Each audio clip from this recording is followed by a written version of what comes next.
Hello नमस्कार दोस्तों, Surendra sir academy में आप सभी का बहुत बहुत स्वागत है। मैं शुक्ला सर। आज आप लोगों से हम डिस्कशन करेंगे दिन भर में जो बनी हुई महत्वपूर्ण खबरें हैं। चलिए स्टार्ट करते हैं, ठीक है। देखते हैं पहला क्वेश्चन आप लोगों का क्या बना हुआ है। मिंदोली केले यानी जिसे हम किस नाम से जानते हैं, और मोयरा केला, ठीक है, मसालेदार हरमल मिर्च और खाजे के लिए किस राज्य को हाल ही में जीआई टैग मिला है। मतलब ये जो तीनों प्रोडक्ट्स हैं, तो किस राज्य के ये प्रोडक्ट्स हैं जिनको क्या है जीआई टैग मिला है। जीआई टैग का फुल फॉर्म होता है जियोग्राफिकल इंडिकेशन, ठीक है। का ऑप्शन नंबर ए में आपको क्या दिया है, महाराष्ट्र। ऑप्शन नंबर बी में कर्नाटक। ऑप्शन नंबर सी में गोवा। ऑप्शन नंबर डी में गुजरात। तो इसका आंसर क्या होगा, गोवा, ठीक है। तो अब देख लेते हैं क्या है। गोवा के पारंपरिक त्योहारी जो मीठे पकवान खाजा होता है, और मसालेदार जो हरमल मिर्च है, और मिंदोली जो केला है जिसे हम मोयरा केला के नाम से भी जानते हैं, तो इनको क्या दिया गया है, हाल ही में रजिस्ट्री भौगोलिक संकेतक जो होता है उसके तरह से इन्हें क्या दिया है, जीआई टैग। खाजे के किस क्लास 30 वाले में आपसे पूछ सकता है कि जो हाल ही में गोवा में खाजे को दिया गया है किस क्लास के अंदर डाला है, तो क्लास 30 वाले खाद्य पदार्थों में, और जो मोयरा केला है उसे क्लास 31 के तहत क्या है जीआई टैग मिला है। ये दोनों चीज इंपॉर्टेंस है। आजकल क्या है क्वेश्चन डीप से बनता है, ये याद रखिए, ऐसे क्वेश्चन बन सकते हैं। तो बिसोलियम आधारित आला गोवा का जो खाजा प्रोडक्ट्स एसोसिएशन है, इसने 2019 में क्या किया था, विज्ञान और प्रौद्योगिकी के माध्यम से खाजे को डीआई टैग के लिए आवेदन किया था। और मंदोली जो गेयर्स एसोसिएशन इम्पोरियर और परिणाम जो मोयरा केला है इसके लिए भी आवेदन किया था। और हरमल प्रेस चिली जो ग्रोस एसोसिएशन है उसके लिए हरमल मिर्च ने जीआई टैग के लिए आवेदन किया था। इन तीनों को आवेदन क्या किया गया, अप्रूवल दिया गया। अब आपको पता होना चाहिए दूसरा पॉइंट कि जीआई टैग के बारे में, भारत में जीआई टैग का पंजीकरण कब से चालू हुआ। तो भारत में जीआई पंजीकरण का जो भौगोलिक जियोग्राफिकल इंडिकेशन होता है, इसका एक अधिनियम लाया गया। कब लाया गया, 1999 में, ठीक है, 1999 में, ठीक है। जो कब से लागू हुआ, अधिनियम आया कब आपका 1999 में, लेकिन लागू कब हुआ 2003 में। 2003 से क्या हुआ कि लागू होगा कि भारत में भी क्या दिया जाएगा, जो भौगोलिक संकेत मतलब जो खास जगहों पर उत्पन्न पदार्थ होते हैं उन्हें क्या दिया जाएगा, जीआई टैग दिया जाएगा, ठीक है। और इसके तहत भारत में पहला प्रोडक्ट्स आपसे पूछता है कौन सा दिया गया था, तो दार्जिलिंग की चाय, जिसे 2004 में, ये चीज याद रखिएगा, ठीक है। अब इसका मुख्यालय याद रखिए, आपसे क्वेश्चन पूछ सकता है कि जियोग्राफिकल इंडिकेशन का मुख्यालय कहाँ था, इसकी रजिस्ट्री कहाँ कराना पड़ता है, तो चेन्नई जो कहाँ था, तमिलनाडु राज्य में आता, ठीक है। अब गोवा के बारे में आप जान लीजिए। गोवा के इस समय राज्यपाल कौन है, सत्यपाल मलिक। मुख्यमंत्री कौन है यहाँ के, प्रमोद सावंत। और गोवा की विधानसभा सीटें कितनी है, 40। लोकसभा सीटें कितनी हैं, 2। और राज्यसभा सीट कितनी है गोवा में, 1। इतना चीजें आपको याद होना चाहिए गोवा के बारे में, ठीक है ना। चलिए अगला क्वेश्चन पे चलते हैं हम लोग। आपका सेकंड नंबर क्वेश्चन क्या बना हुआ है, चलिए देखते हैं। उस देश का नाम बताइए जो क्या है एआई आधारित तकनीक और उच्च अंतन उपकरण एम्स दिल्ली के साथ क्या किया है, समझौता किया। अब ये कौन सा देश है, एआई का मतलब होता है आर्टिफिशियल इंटेलिजेंस, ठीक है। ऑप्शन नंबर ए मिस, option number B Syria, option number C Lebanon, और ऑप्शन नंबर डी इजराइल। तो कौन ऐसा देश है जिसके साथ जो भारत की एम्स है दिल्ली की, उसने क्या किया, समझौता किया है। तो कौन सा देश है, इजराइल। तो जो कोविड-19 की महामारी के लड़ते हुए, तो भारत ने क्या है, जो इसका दोस्त होता है, तो हम इजराइल को अपना दोस्त देश बोलते हैं, ठीक है। तो इजराइल भी अपना दोस्त देश मानता है भारत को। तो इसके साथ अभी क्या किया गया, समझौता हुआ, मतलब एग्रीमेंट हुआ।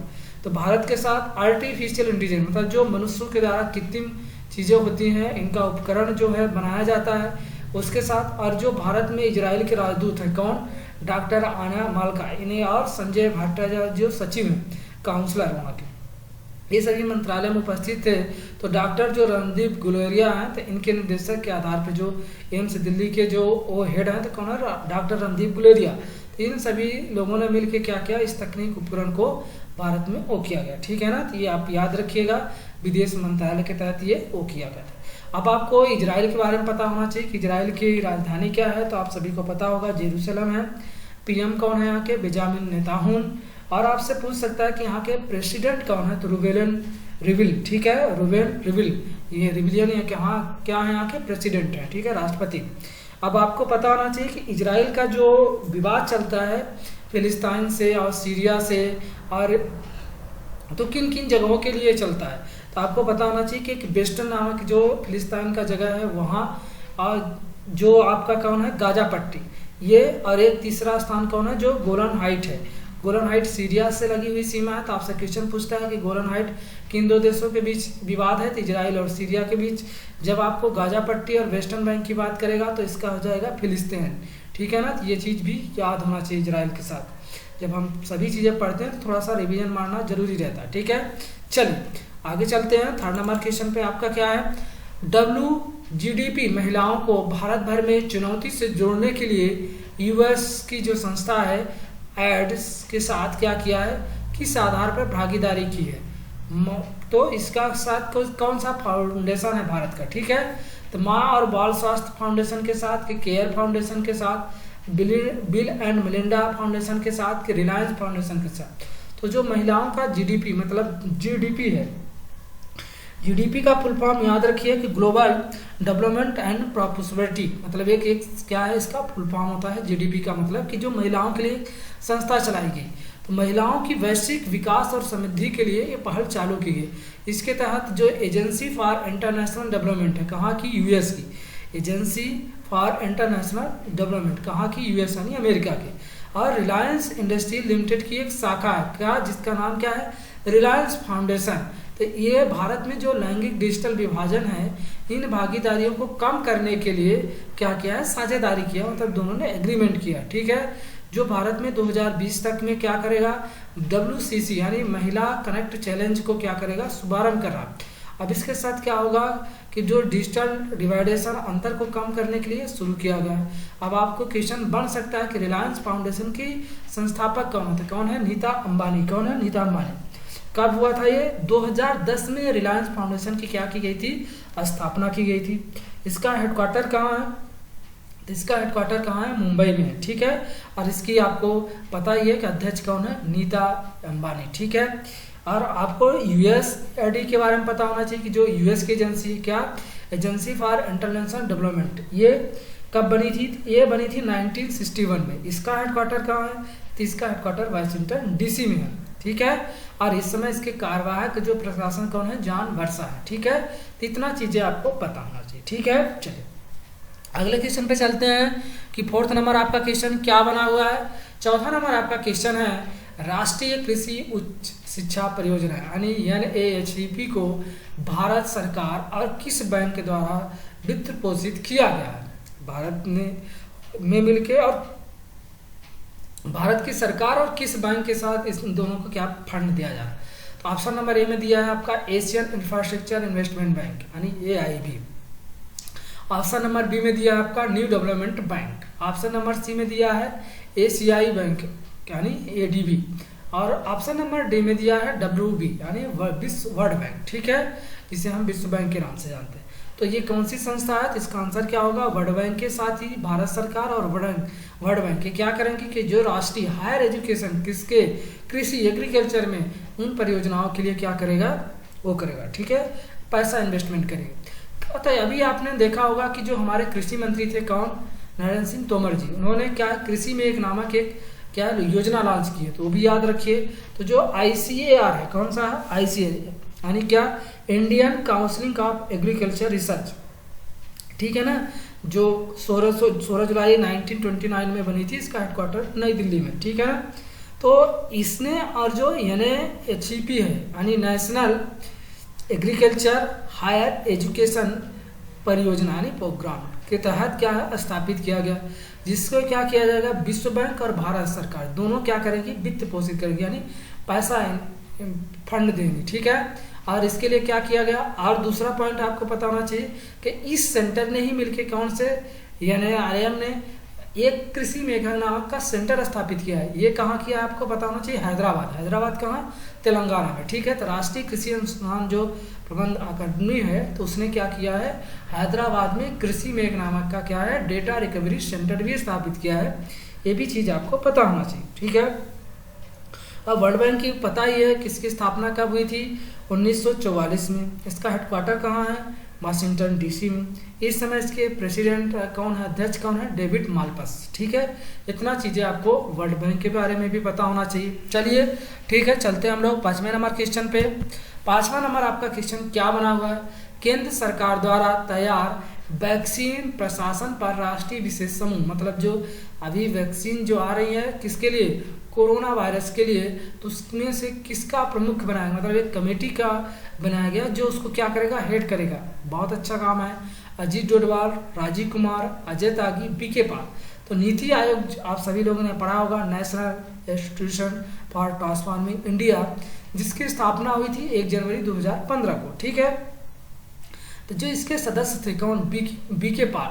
तो नीति आयोग के सदस्य बीके पाल को ही क्या बना दिया गया कि वैक्सीन के प्रशासन पर अभी से ही क्या किया जाए, उस जो वैक्सीन आएगी रसिया या जहाँ से भी भारत लेगा तो उसके क्या है, उसकी जांच परख करना अभी से क्या किया गया, उस पर कमेटी बना दी कि उस पर निगरानी रखना जरूरी कर दिया। ठीक है ना, जिससे पता चल सके कि उसमें कमियां क्या है। ठीक है ना, तो ये क्या करेगा, और जो आएगा तो टीका सबसे पहले किसको उपलब्ध होगा, मतलब जैसे वैक्सीन आती है तो सबसे पहले किसे उपलब्ध कराएगा, इन सभी चीज़ों के की क्या किया जाएगा कि निरीक्षण किया जाएगा। ठीक है ना, तो इसीलिए ये कमेटी बनाई गई। तो समिति द्वारा क्या टीकों की उपलब्धता और इसके वितरण तंत्र को सुनिश्चित करने के उपाय पर क्या करेगा, विचार विमर्श करेगा। इसके लिए क्या करना, बैठकें होना चालू हो गई है। ठीक है, और इसमें इक्विटी प्रबंध के लिए डिजिटल बुनियादी ढांचे के निर्माण में कार्यान्वयन क्या तंत्र की स्थापित की चर्चा की है। बीके पाल की अगुवाई में क्या की गई है, कमेटी बना दी गई है। टीकाकरण के वितरण को लेके आपको ये पता होना चाहिए, पूछ देगा कि भारत में कोरोना वायरस के टीका वितरण के लिए किस कमेटी का अध्यक्ष बनाया गया है, तो याद रखना बीके पाल को। ठीक है ना, या किसके अध्यक्षता में कमेटी गठित की गई है, तो याद रखना बीके पाल। किसके द्वारा, नीति आयोग के द्वारा। ठीक है, और ये क्या करेगा, कोविड-19 की जो वैक्सीन है तो उसमें किस उम्मीदवार को पहले दिया जाएगा, इन सभी मापदंडों का क्या है, इसके विचार विमर्श का मुख्य विषय है। ठीक है, इतना चीज़ें आपको पता होना चाहिए। चलिए अगले क्वेश्चन पे हम लोग चलते हैं। 6वां नंबर आपका 6 नंबर क्वेश्चन क्या बना है, किस भारतीय निजी एरोस्पेस कंपनी ने ऊपरी चरण के रॉकेट इंजन रमन का सफल परीक्षण किया है। ऑप्शन में नंबर में क्या दिया है, ये नंबर में स्काईरोट एरोस्पेस, एयरनेट एविएशन, ब्रह्मोस एरोस्पेस या बोइंग इंडिया। इसका आंसर क्या हो जाएगा, आप सभी को पता है, इसका आंसर हो जाएगा स्काईरोट एरोस्पेस। यानी जो स्काईरोट एरोस्पेस है ये निजी संस्थान है। ये क्या है कि जो भारत में एक इसरो है, इसरो क्या जो प्राइवेट संस्थान है, तो ये स्काईरोट एरोस्पेस है। तो ये क्या किया, अभी एक रॉकेट इंजन बनाया, किसके नाम से, जो आपके पढ़ा होगा डॉक्टर सीवी रमन, जिन्होंने क्या है फिजिक्स के क्षेत्र में क्या पाया था, इन्होंने नोबेल प्राइज। ठीक है ना, कब पाया था, तो अभी ये न्यूज में है तो पूछ सकता है कि डॉक्टर सीवी रमन को कब नोबेल प्राइज मिला था, तो 1930 में, यानी 1930 में। ठीक है, ये चीज़ पता होना चाहिए। और उन्हें भारत रत्न भी मिला था, आप सभी को पता होगा, पहला भारत रत्न इन्हीं को मिला था, 3 लोगों को। तो कब मिला था, 1954 में। ठीक है, ये भी आपको पता होना चाहिए, जो भारत का पहला पुरस्कार है। ठीक है ना, इनके साथ मिला था, आपको पता होगा कि जो भारत के पहले उपराष्ट्रपति थे डॉक्टर राधाकृष्णन, और जो गवर्नर थे भारतीय राजा गोपालाचारी, इन तीनों को मिला था। ठीक है ना, तो ये चीज़ें आपको याद होना चाहिए, किसी का भी एग्जाम में पूछ सकता है। तो भारतीय एरोस्पेस स्टार्टअप जो स्काईरोट है, यानी ये स्टार्टअप कंपनी जो भारत के नए युवाओं के द्वारा स्थापित है, स्काईरोट कंपनी एरोस्पेस, इसने ऊपरी चरण रॉकेट इंजन रमन, किस नाम से, रमन के नाम से, भारत का पहला 100% 3D मुद्रित ध्रुव पायलट का रॉकेट इंजन का सफलतापूर्वक क्या किया है, परीक्षण किया है। इसका नाम नोबेल पुरस्कार विजेता सीवी रमन के नाम पर रखा गया है। क्वेश्चन पूछ सकता है कि 3D मुद्रित टू पायलट तरल जो रॉकेट इंजन का भी सफलतापूर्वक परीक्षण किया गया, किसके नाम पे रखा गया है, तो आपको पता होना चाहिए सीवी रमन के नाम पे। ठीक है, जो भारत में विकसित रॉकेट इंजन की परीक्षण करने वाली भारत की पहली निजी एरोस्पेस कंपनी होगी। ठीक है, इतना चीजें आपको याद होना चाहिए। चलिए आगे चलते हैं, आपको पता होना चाहिए 7वां नंबर आपका क्वेश्चन क्या बना, हिंदुस्तान एरोनॉटिक्स लिमिटेड। ठीक है, हिंदुस्तान एरोनॉटिक्स लिमिटेड ने भारत में किस स्थान के लिए दो लाइट कॉम्बैक्ट हेलीकॉप्टर यानी LCH की तैनात की है। ठीक है, ऑप्शन नंबर ए में Himachal Pradesh, option number B में है जम्मू और कश्मीर, ऑप्शन नंबर सी में Ladakh, option number D Uttarakhand. इसका आंसर क्या हो जाएगा, लद्दाख। यानी जो भारत की हाल जो संस्था है एक, जो भारत में क्या लड़ाकू विमान बनाती है, ठीक है ना, तो इसने अभी 2 हेलीकॉप्टर जो लाइट, मतलब जो अंधेरे में भी वो कर सके। तो जो भारत चीन सीमा मौजूद स्थिति में आप सभी को पता ही है कि भारत और चीन के बीच खासा विवाद बढ़ता चला जा रहा है, सीमा विवाद। ठीक है, तो भारतीय वायुसेना जो इंडियन एयरलिफ्ट मिशन के तहत हिंदुस्तान एरोनॉटिक्स लिमिटेड ने क्या किया, 2 निर्मित लाइट कॉम्बैट हेलीकॉप्टर ऊंचाई यानी कहाँ ऊंचाई वाले सेक्टर जो लद्दाख सेक्टर है वहाँ पे क्या किया है कि तैनात कर दिया है। ठीक है ना। ये किसके तहत आपसे पूछ देगा, किस योजना के तहत? आत्मनिर्भर भारत के तहत इसे क्या किया गया, बनाया गया और उसे वहाँ स्थापित कर दिया गया। ठीक है ना।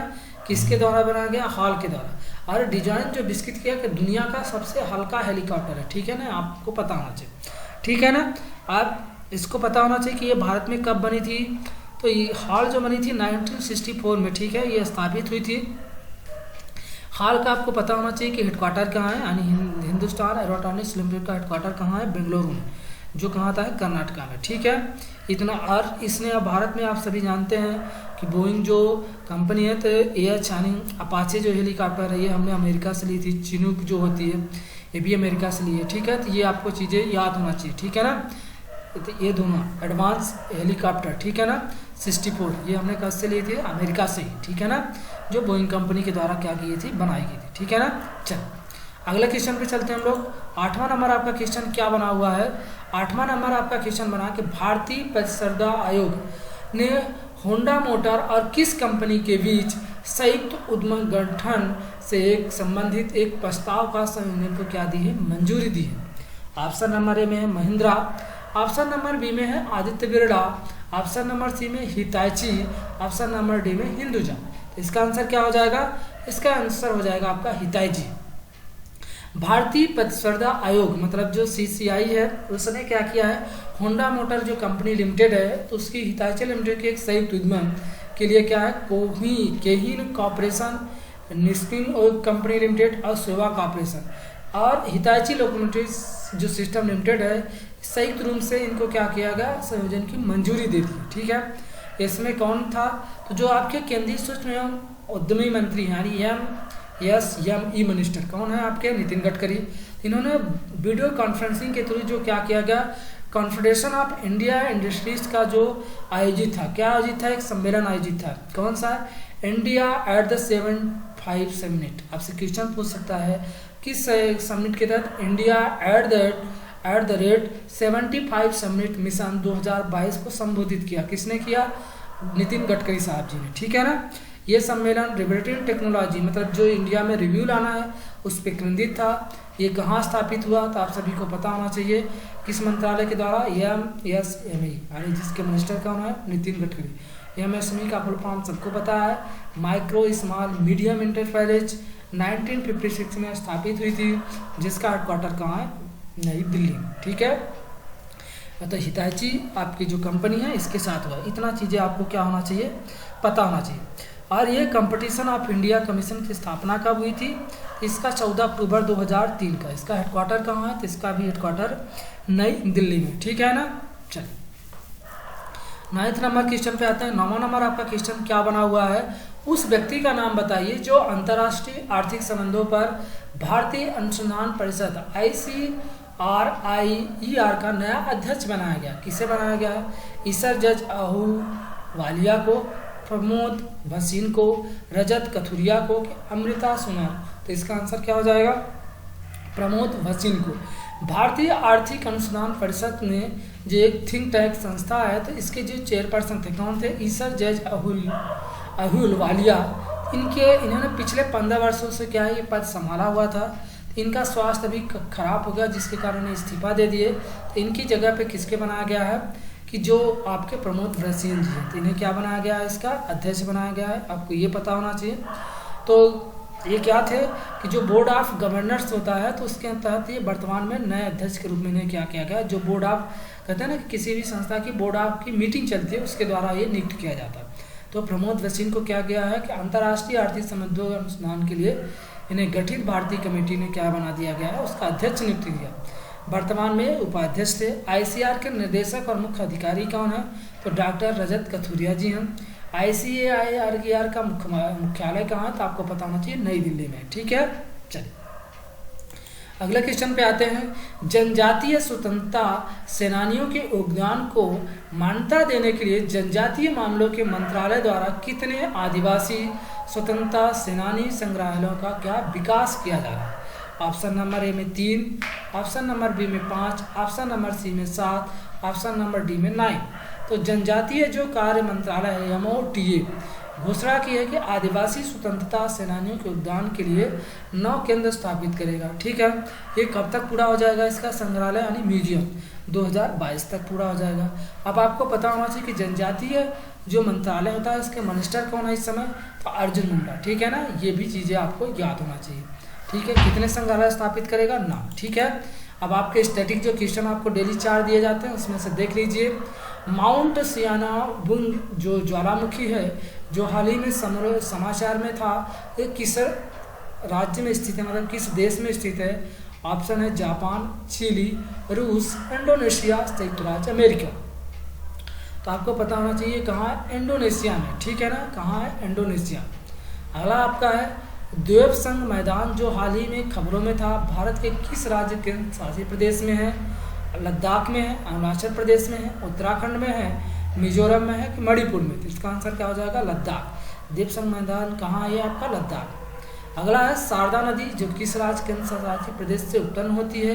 हिमाचल प्रदेश से कि जम्मू कश्मीर से कि लद्दाख से कि उत्तराखंड से कि उड़ीसा से? तो आपको पता होना चाहिए उत्तराखंड से। कौन सी? शारदा नदी। छत्रसाल स्टेडियम किस राज्य केंद्र शासित प्रदेश में है? पंजाब में है, गोवा में है, दिल्ली में है, छत्तीसगढ़ की, हरियाणा?